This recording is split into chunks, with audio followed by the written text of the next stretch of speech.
When you play the Game of Thrones, you subscribe and like, or you die. There is no middle ground.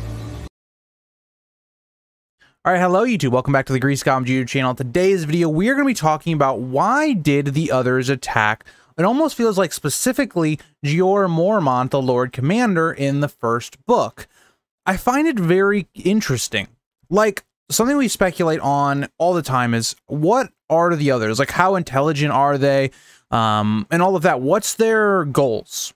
And so when we get to a Game of Thrones, this is a chapter I just reread for my series, we get to this point and it's like, why does this, or the person that used to be Othar, attack Jeor Mormont and almost attacking him specifically? Why is that? And so we're going to try to answer that question in today's video. But before we do, if you'd like to learn more about A Song of Ice and Fire or just like to discuss it, so consider subscribing to the channel and let's get into the video. So I think the first thing that you want to look at here for this video is, okay, do the others have some reasonable thinking as to try and destabilize the wall? Now, that's a possibility because what would that do, right? You would now have to go to what ends up happening in Storm of Swords, right? You have all these different people trying to then become Lord Commander after Jeor Mormont. You would create a bunch of factions. Everybody's kind of separated.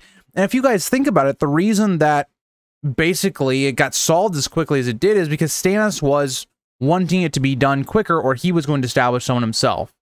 So when you think about it like that, it's a good move, right? It's a good move if you're the others and you can rationally think about this and go, yeah, destabilization is always a good thing. And Jeor Mormont is someone that actively seems like he's trying to combat this other threat, learn more about it.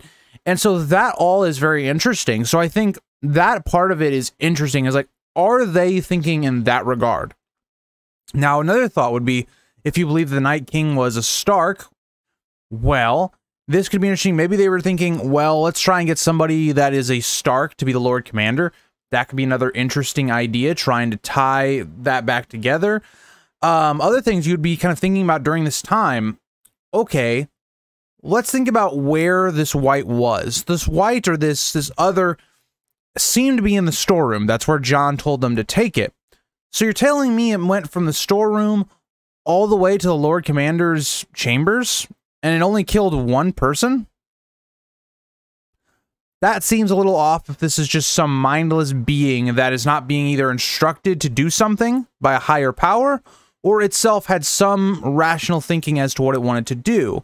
Now, you could be thinking, well, maybe because Othar knew who Mormont was in his old life, maybe that was part of the rationalization. Maybe there was just some stuff we don't know there, that Othar just had a disgust for Mormont. He didn't want to go on this mission. It's what ended up causing his death, and so maybe there's some of that.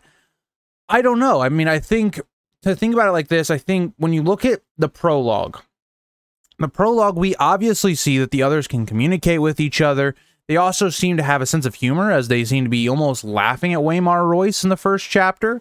So I think all of this does point to an idea that this is an intelligent species, right? They have certain things that they are wanting or they're needing. And so this is going to help their goals of getting south of the wall.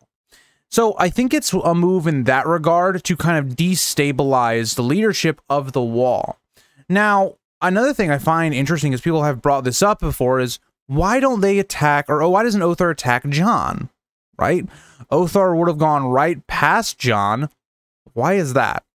Right? Is it because the Starks themselves, their blood now, they're almost related or tied into the others themselves, and their ability to, again, be in the north and the cold doesn't seem to bother them as much as like others?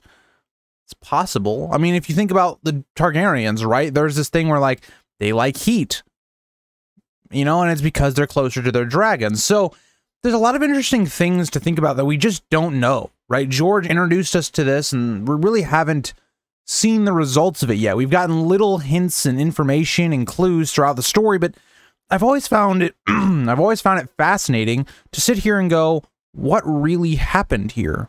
Like, what was the order? And another fascinating part to think about was, how did this other make it through the wall? We're told it has this magical defensive capability.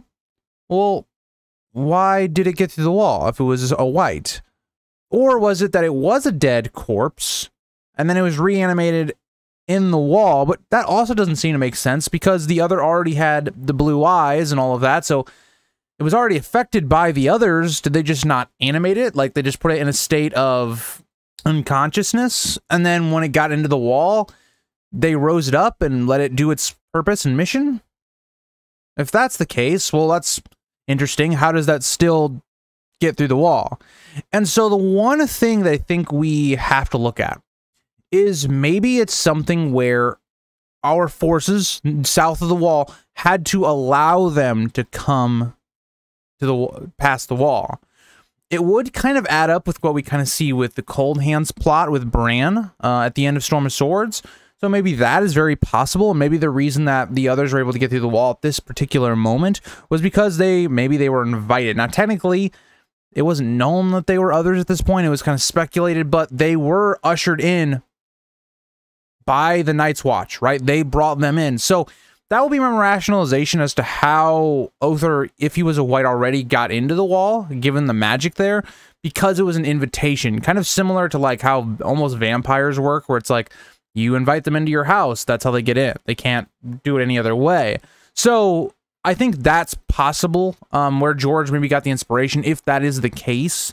But let me know what you guys think about this whole little section, right, of the last chapter I reread, because it does bring up many questions that have thus far really gone unanswered for the most part. But thank you guys all for watching. I'll see you guys all in the next one. Bye, guys.